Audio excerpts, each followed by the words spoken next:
Our Region's Business is sponsored by PNC for the Achiever in You. Welcome to Our Region's Business with your host, Bill Flanagan.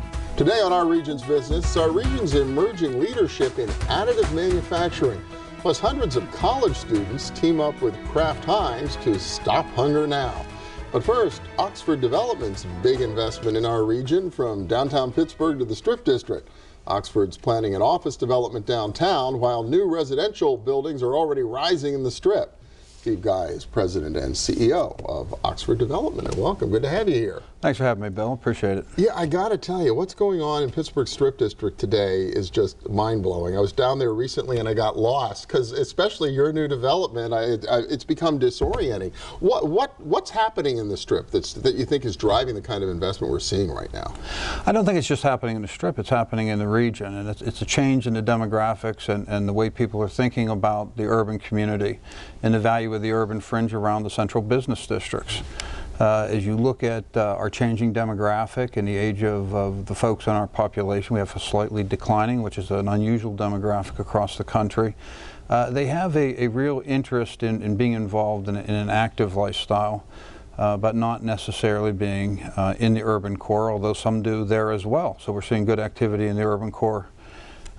So some of this is what, empty nesters kind of wanting to be in closer and moving in? You have empty nesters, you have folks who are trying to get into the technology business after just getting out of school. You have folks getting out of school who have large mortgages attached to their college education, coming out with big bills, and they want to rent before they buy, so they're putting off the decision to actually purchase homes.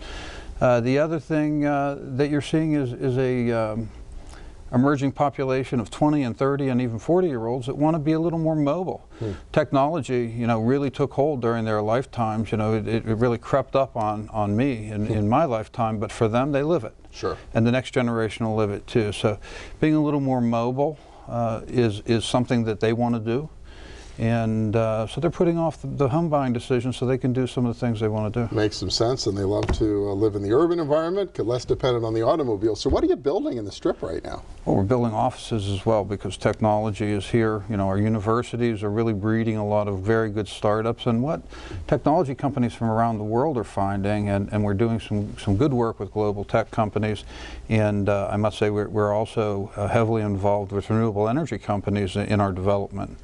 And hope to be able to announce some of that here in the next month or so for the city. But what we're seeing is a lot of technology, renewable energy, and professional services organizations. You may have read recently or seen the press release that we're building a 100,000 square foot building for Burns White, currently located on the North Shore. They are moving the Burns White regional law firm, yeah. Right on the river. They're occupying about 100,000 square feet, and that building is set to be turned over to them next year. So some of this, you're attracting these kinds of commercial tenants, but then the people that work for those companies want to be pretty close. Live, work, play environment. And what we're building is a specific product in the residential, and this is really what's attracting people. It's that Class A product that Pittsburgh had not been served with because of our lack of growth and kind of the ideology that had been here as you got a little bit older. If you were going to relocate from your home in the suburbs, you relocated to Florida, some to Phoenix, but mostly to Florida. So we weren't getting a lot of that appetite, and there wasn't a lot driving Class A product.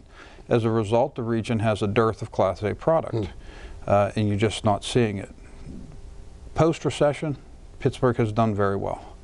And we've seen a lot of excitement in the urban core. You see a lot more young people, better restaurants. Our cultural district is spectacular, world class, and people want to be near it. In the Strip District, it's easy to get anywhere. 16th Street, 31st Street Bridge, go up Liberty Avenue, pop into Bloomfield, head to East Liberty, get to the University of Pittsburgh. Everything is really 5 minutes to get out of the Strip and you're somewhere good. Yeah, you don't think about the transportation access in and out of the Strip District, but it is. It's really powerful. Straight down Liberty to the CBD, straight down Smallman, new connection on from Railroad Street directly down through that will ultimately cut through the project being done by a bunch of organization. Right.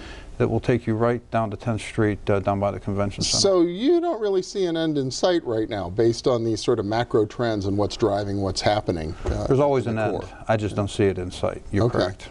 I did want to mention a little bit too of downtown. A couple of years ago now, Oxford announced plans for the building on Smithfield Street across from Macy's. I'm trying to orient what was Macy's, to either build a new tower or renovate the existing building. Where does that project stand? That project stands, I'm sad to say, about where it was the last 2 years. Just looking for the right tenant that wants that building, search right? for the right tenant. Yeah. An anchor tenant in a Class A high-rise building like that is very difficult to find. They are few and far between. And believe it or not, while we have found some and negotiated very hard, and everybody read in the papers that we had worked, for many months and actually a year and a half with U.S. Steel when they were thinking about their headquarters location. It didn't work out. Unfortunately. We've worked with a couple of other folks. No one's pulled the trigger. These are heady games. You'll have to find just the right one who needs it just at the right time. So you need to be patient as a developer, as a builder who's working inside this. You've got to be very patient. Yeah. But I will also add that when we announced the project in 2012, we said it'll be a renovation, it'll be a high-rise building, it'll be what best fits the opportunity. Every single year we relook at the project as a renovation project. Different partners, different capital sources, different construction techniques, and we try to find a feasible market analysis as a renovation. We are looking at that every single year, and we're in the process of doing that right now to see if it could be a 2016 project. Won't know the answer to that for probably another 6 to 8 weeks. Wow. Well, it would be great to see some activity along Smithfield Street. The rest of the Golden Triangle's just been booming the last few years, from the Cultural District to Market Square, more recently over where Point Park is and Wood Street. Smithfield seems to be like the next area that needs to move. It does. Smithfield, it always moves around in our downtown core as good things happen, whether it's in on Grant Street or in the 80s in the Cultural District. And there always seems to be a little area that kind of gets caught in a void. And Wood Street was there, and PNC and the Millcraft Pyatt families moved in and did Market Square, and PNC made a huge investment and bet in downtown Pittsburgh and just have made an unbelievable difference in that area. Smithfield's a little bit left behind, but good news is Mayor Peduto has it on his radar as a priority to get that fixed. All right, well, we will look forward to that, and we will look forward to see what else happens in the Strip District. Steve Guy from Oxford Development, thank you so much. Thank you very much for having me. Appreciate it. Next up, how 3D printing is helping to put our region on the global map when it comes to innovation in manufacturing. Stay with us.